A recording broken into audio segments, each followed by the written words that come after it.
Hey everyone, in this video I'll show you how to export your design in Canva at 300 DPI. In order to do so, what we are doing here is we have a project open that we're going to use to demonstrate this. So we want to export this project in 300 DPI. Well, in order to do that, what we want to do is go to the top right hand corner and click share. And from here, you want to select download. When you select download, then you're going to get this additional option.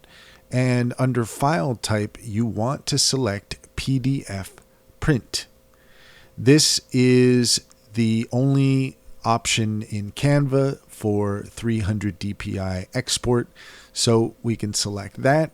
And if you did want, you can save your download settings. If that's something that you consistently want, then you can select that. And when you're done, you can hit download. And it is now downloading our design. And we can save that to our hard drive.